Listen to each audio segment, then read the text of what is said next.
Bismillah, alhamdulillah, wassalatu wassalamu ala rasulillah wa ala alihi wa sahbihi wa man walah wa ba'd. So we continue with our monthly class. This class we do once a month regarding the affairs of the family from this book by Shaykh Muhammad Ghalib Umari entitled Hayatuna al-Usriya Bain al-Waqi' wal-Ma'mul, our family life between the reality and that which is hoped for. And we were in the past sittings discussing several points connected to the family and the stability of the family. And inshallah ta'ala, this class, it won't be as long as the other classes because we are ending this particular mabhath or this section of the book, and we'll be moving on to a new section of the book in the next sitting. So therefore, we're going to finish these points with the 15th point and likewise mention like a summary of the previous points that we covered. And so this waqfa al-khamisa ashra, or the 15th point, it is inayatu azwaj al-nabi sallallahu alayhi wa sallam bi duyufihi, is how his wives, they would care for his guests. Whenever he had guests, his wives, they would care for and see after the affairs of his guests, and whatever that entailed, from preparing food for them, and likewise making sure that the home was in order, and in some cases even serving them. This was something which the wives did, and the wives doing this was out of love for their husband, because they knew this would, one, increase the status of her husband amongst his friends and his companions, that he was able to provide for them a very nice meal, very nice spread, and so on and so forth. The home was in order, and it looked clean and in order, and like this. And so this would be something that in turn pleased and made the husband happy, that he was able to provide this happiness and this nice meal and this nice time to his friends and his companions.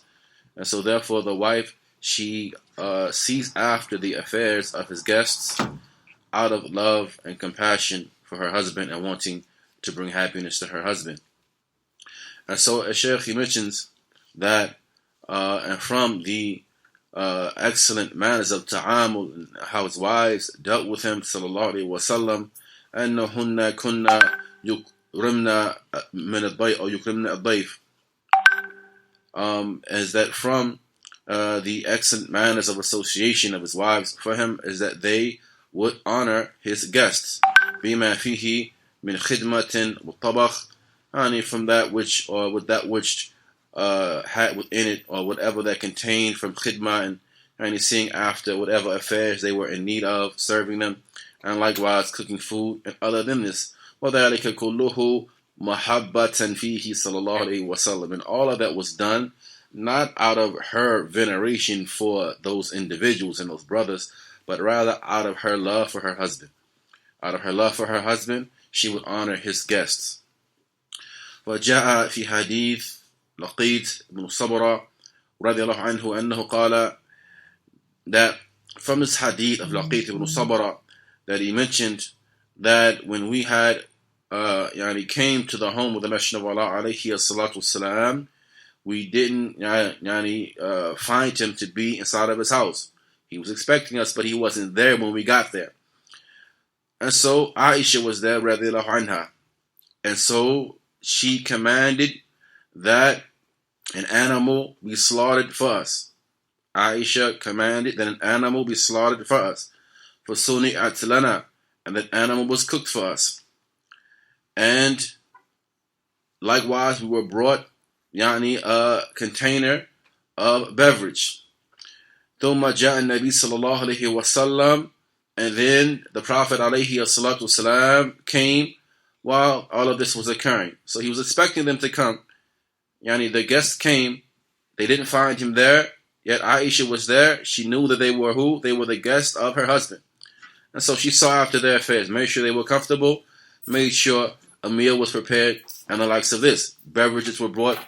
And so when the Messenger of Allah alayhi wasallam came, he said, have you already poured your own drinks, or should I command that your drinks be poured? And so they said, Naam ya Rasulullah. They said, yes, O Messenger of Allah, we would like this, that our drinks be poor.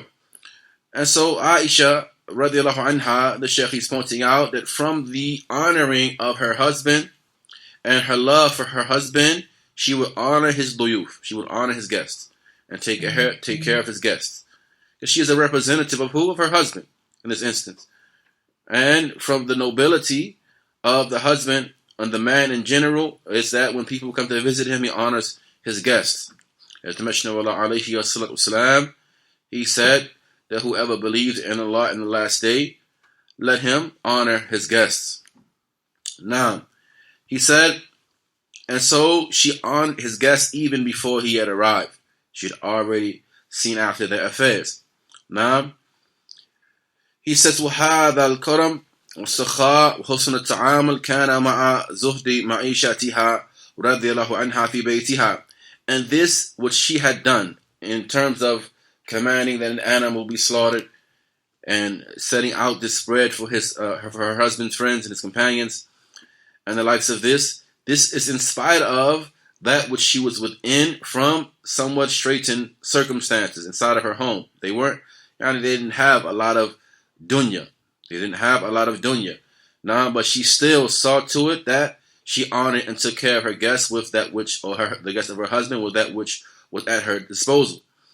As Aisha radiallahu anha reported herself concerning their daily life, ما شبع آل محمد صلى الله عليه وسلم, that the family of Muhammad sallallahu alaihi wasallam would never, they would never get full from khubz, from bread, made of wheat, for 3 days straight. For 3 days straight, meaning like 3 days straight would not go by with them, getting full and eating a full meal, bread and so on and so forth, for 3 days straight. And it was broken up. Sometimes they were in better circumstances than others. But in spite of that, they would see after the affairs of the guest, and she knew this would be pleasing to her husband, so she did what? She established this particular affair. وجاء في رواية أن عروة رضي الله عنه سألها ما كان يعيشكم. قالت, he said that he asked Aisha that on what did you used to live? On what did you, meaning the household and the family of the Prophet alayhi salatu wasalam, used to live? Qalat, she said, al-aswadan, the two black things, that our nourishment, what we used to live off of on a day-to-day, al-aswadan, the two blacks. And she explained what the two blacks were.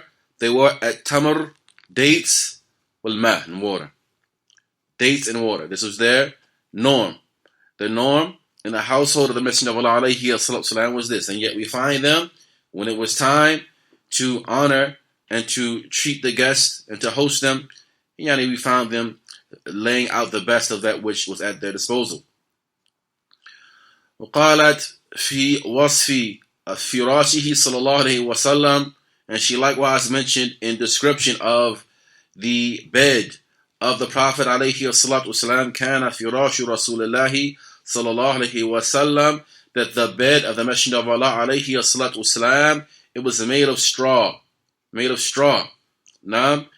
And that the فَيُؤَثِّرُ عَلَى جَنْبِ رَسُولِ اللَّهِ, whenever he laid on it, it would leave marks on his side. It would leave marks on the side of the Prophet alayhi salatu. And so this is the humble situation and circumstance of our beloved Prophet alayhi salatu. Again, all of this is to show how important they held it to be to show the guests a good time and to entertain them and to feed them and to treat them well. Now,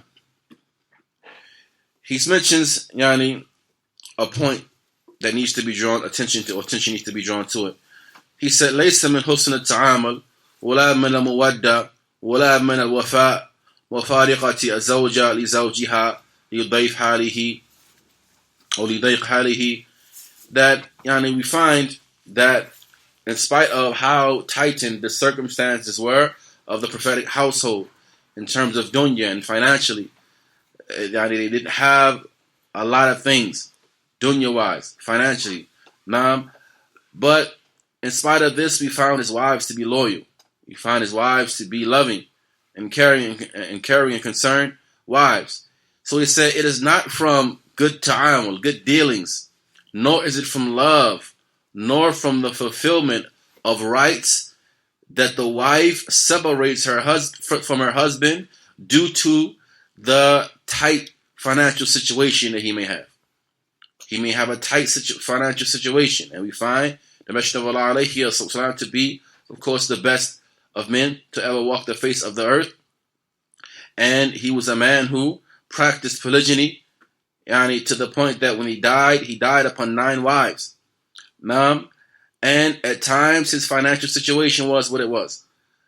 And he said that, so it is not from love, it is not from good dealings that the wife separates from the husband simply because things are tight financially. He says, أو قلة ما يملك, or due to the fact that he doesn't own a whole lot of things. وَلَيْسَ مِنَ الصَّوَابِ, nor is it correct at all, to overburden the husband بِكَثْرَةِ الطَّالِبَاتِ, by seeking a whole lot from him. Asking him for this. Can you get me this? Can you get me that? Can we get this? Oh, I think we need that. Burden him constantly by bombarding him with requests.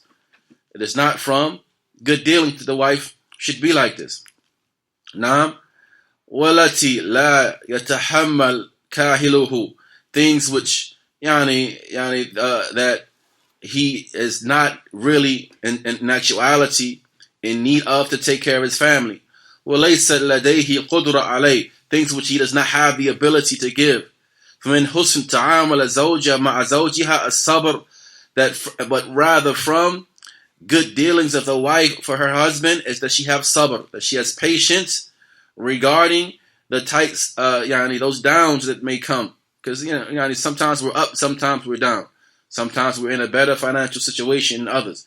So when we're down, from the good dealings of the wife is that she's patient with those down times. Now, وَهَذَا مَا كَانَتْ تَفْعَلُهُ مُهَاتِ الْمُؤْمِنِينَ, and this is what the wives of the believers would be like, or the mothers rather of the believers would be like, meaning the wives of the Prophet ﷺ.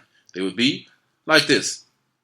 Aisha radiallahu anha, she said that when the Messenger of Allah sallallahu alaihi wasallam was commanded by Allah بِتَخْيِيرِ أَزْوَاجِهِ بَدَأَ بِيَّ, he was commanded to give his wives the choice, an ultimatum or choice, if you will.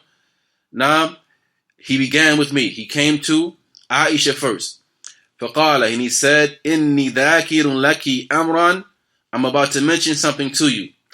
فَلَا عَلَيْكِ أَن لَا تَسْتَعْجِلِي حَتَّى تَسْتَأْمِرِي أَبَوَيْكِ, and you should not rush to answer. Don't rush to give me an answer to my question until you first consult your family, till you first consult your parents. Meaning, don't rush fil ijaba. He said, don't rush and respond to this question I'm about to ask you, or that which I'm about to inform you of, until you first ask your parents. And Aisha, she said, from the hikmah and the wisdom of Aisha, she knew, right, what this was. She said that, Aisha, she said, قَدْ عَلِمَ أَنَّ أَبَوَيَّ, he knew that my parents would never allow me or never command me to separate from him. So this is why he started off like this. All right, don't answer until you first go ask your parents. He knew, or Aisha, she was aware, one, of the love of her husband for her, and the fact that her parents would never command her to separate from the Messenger of Allah alayhi salatu wasalam. Then she said, ثم قال, then she said, she said that Allah, that he said rather, إن الله عز وجل قال, that Allah تبارك وتعالى said, يا أيها النبي قل لأزواجك إن كنتن تردن الحياة الدنيا وزينتها فتعالين. Say, O Prophet, say to your wives, if it be that you desire the life of this dunya and its beautified things, then come. Come, and I'm going to give you a goodly provision. I'm going to set for you a goodly provision.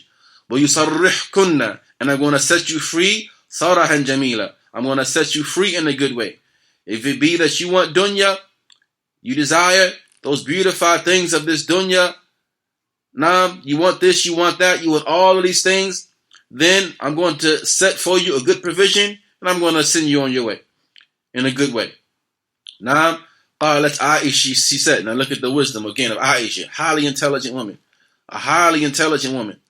قالت, she said, فقلت له ففي أي شيء أستأمر أبويّ. What I need to talk to my parents for?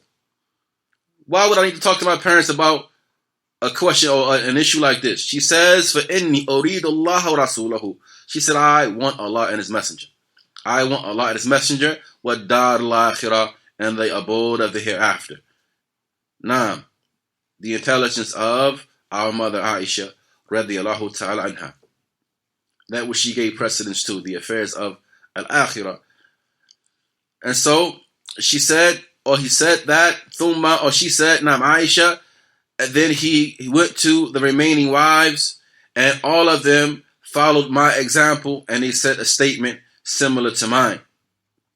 Now, وَهُنَّ مَا كُنَّ عَلَيْهِ مِنْ مَنْزِلَةٍ عَالِيَةٍ, that the wives of the Prophet alayhi salam, they had a manzila that was aliyah, high station, a high position, even though inside of their homes, they had a high status, but their living situation, their financial situation, they had buyut wa ghuraf min teen. They had houses and they had rooms that were made of teen. They were made of mud. They were made of mud. إلا أنهن آثرن الحياة الآخرة على غيرها. However, in spite of that, they preferred the abode of the hereafter over other than it. Now, a woman who is not intelligent, she would say, what? I don't got to put up with this. I can do bad by myself. I can, just wait for the next brother who is a baller. I can wait for that brother who can give me all those things. And they, the woman is not intelligent. She will focus on what the husband is not doing. You are not giving me this. I think I deserve that. What the women need to realize is that the qadr of Allah tabaraka wa ta'ala is so intricate that if anything has been written for a woman, Allah will put that rizq in the rizq of her husband. He will put her rizq inside the rizq of her husband. So if you are not receiving something at a particular time and point, then you're not supposed to receive it. You're not supposed to receive it. So don't make your situation go from bad to worse. The wives of the Prophet ﷺ, the best of the examples for the women, they were patient with their straitened circumstances, and they preferred the abode of the hereafter, and they preferred to remain along with their beloved, their husband.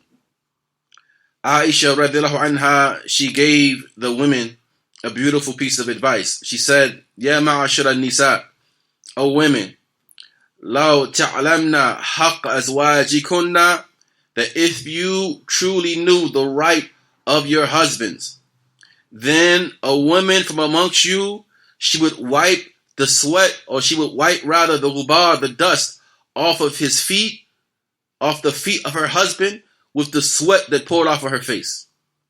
If you truly knew the right of your husband, you would wipe the dust off of his feet with the sweat that poured off of your face. فالمرأة صالحة لا تسمع من تنفرها عن زوجها. He said that the woman who was righteous, she would not listen to an individual who seeks to separate her from her husband. And how can somebody separate you from your husband by what they say? Those, I wouldn't go for that, sisters. I wouldn't go for that, girl. Whole time you single. She's single the whole time. Oh, I wouldn't stand for that. Right? Giving horrible advice to her sister. So the righteous woman, she doesn't listen to the likes of this speech. Nor will she pay attention to those who strive to give her nasa'ih, advices, allati tudammiru baytaha, which will destroy her home and break her family apart and separate her from her husband due to the advice which she gave. This concludes the 15th point. So the Shaykh, he says, بعد استعراض هذه الوقفات المختصرة, after putting forth these summarized points from the life of the Prophet alayhi salatu wasalam. فإن ما يأتي هي بعض الدروس المستفادة. Then that which is to follow is some lessons that are extracted and benefited from the general manner of his dealing with his wives alayhi salatu wasalam. Those things that we previously mentioned, he sums them up in a couple of points. Firstly, تقديم أمر الله عز وجل. And we're speaking about what points of benefit for the stability of the home. What will make the home stable? What will make the family stable? The family be in a good situation, family close and loving one another, and smiling and enjoying each other's presence and company. One is taqdeem amr Allah Azza wa Jal, is giving precedence to the command of Allah Tabaraka wa Ta'ala without negligence, without neglecting that, and without going to extremes. Naam, aw fi amri rasulihi sallallahu alayhi wa sallam, and likewise giving precedence to the command of the Messenger alayhi salatu wasalam. This is what should govern your home. What did Allah say? What did the Messenger say? Not about my opinion, not about your opinion, not about how I feel, how you feel. What did Allah and His Messenger say? We're going to let this govern our home. قال Allah, قال Rasul.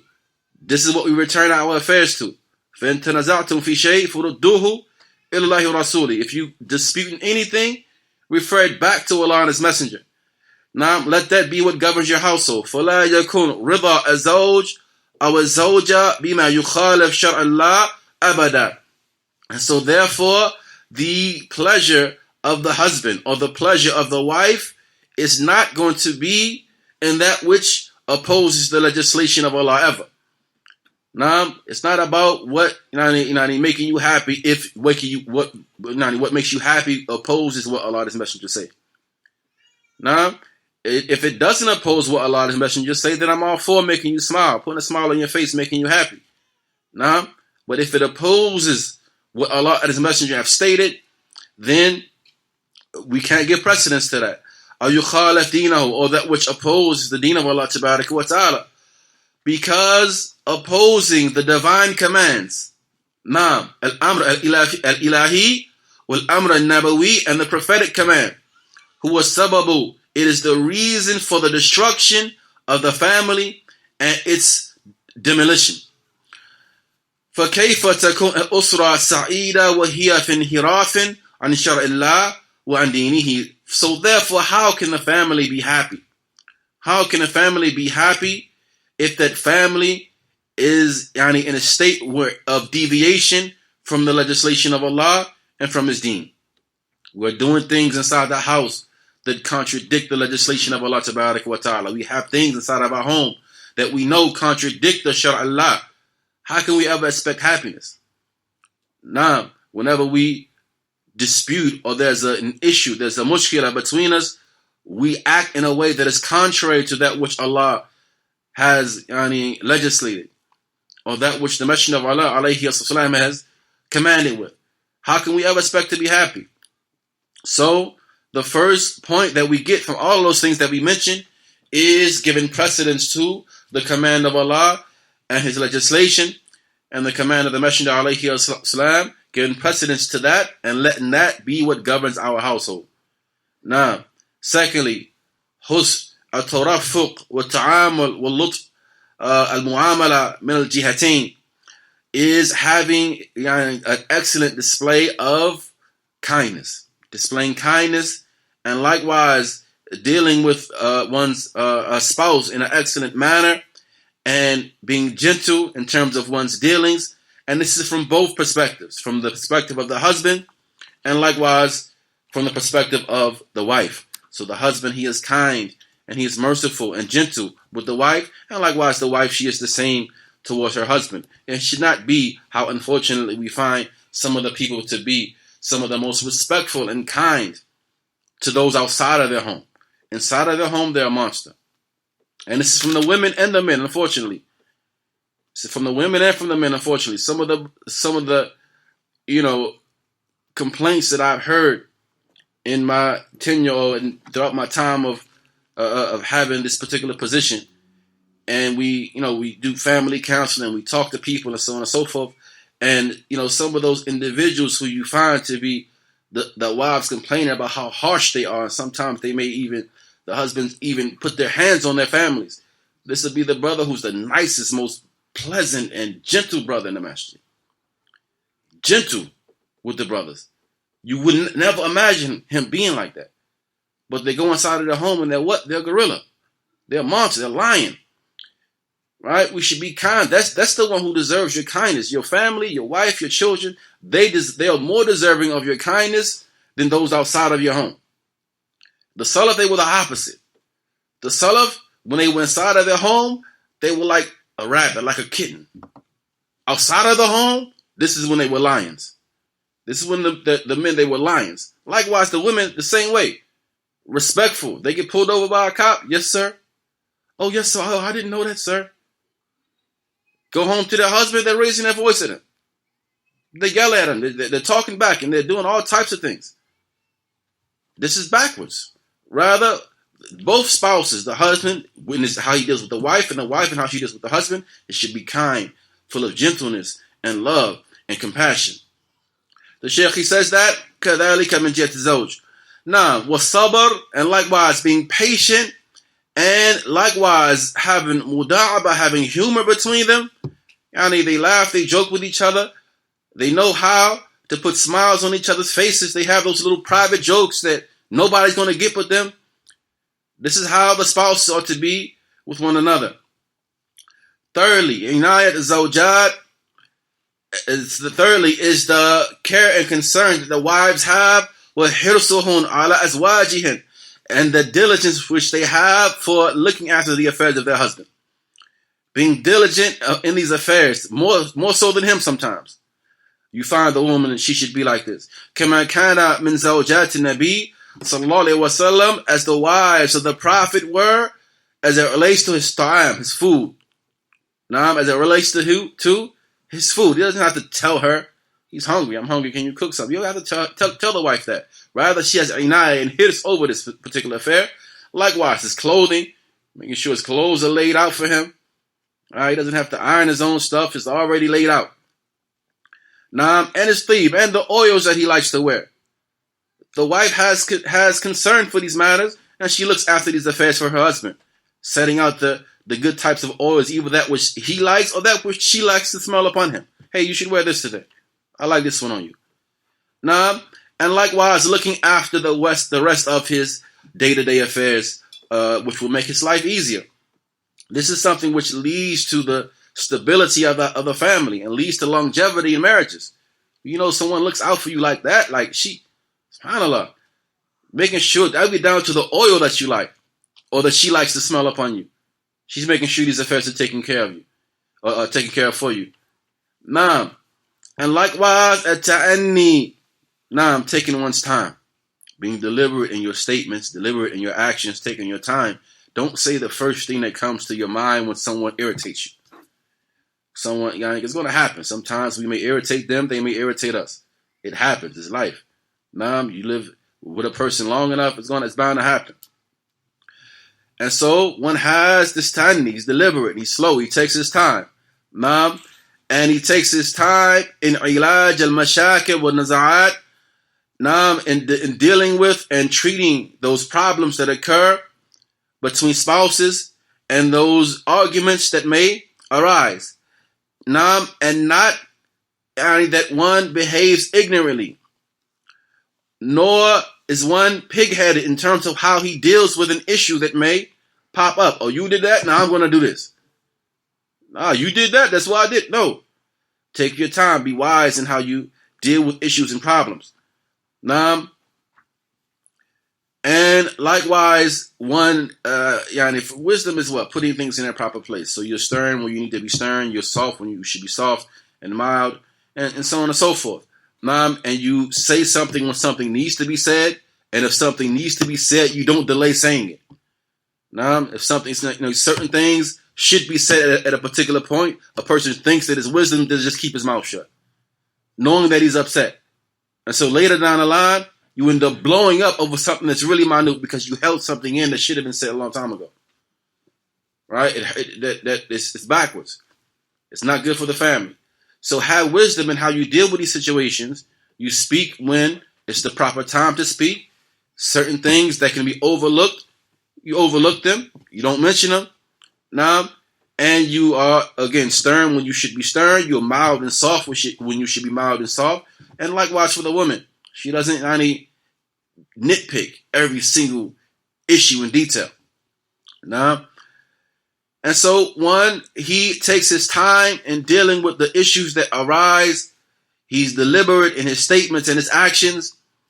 He is not ignorant in how he deals with these things. He's not pig-headed and harsh. And he addresses issues when they should be addressed in the manner that is befitting for the maqam. He doesn't go overboard. And doesn't blow up small khusumat, small disputes, make them larger than they actually need to be. And this is because the Shaykh says, for sa'adatu al-haqiqiyya, true happiness, it is possible and it comes about by way of following the prophetic guidance. Following the guidance of the Prophet alayhi salatu wasalam. كما قال الله عز وجل لقد كان لكم في رسول الله أسوة حسنة لمن كان يرجو الله واليوم الآخرة وذكر الله كثيرا. As Allah Ta'ala said, there is indeed for you within the Messenger of Allah a goodly example for the one who hopes for Allah in the last day, and he remembers Allah Tabarak wa Ta'ala much. وَالْخَيْرُ كُلُّ الْخَيْرِ هُوَ فِي مُتَابَعَتِهِ صلى الله عليه وسلم. For all good lies in following him, following his example, alayhi salatu wasalam, and all evil lies in opposition to his legislation and to his religion. So we'll stop here, inshallah ta'ala, and this concludes the first mabhath.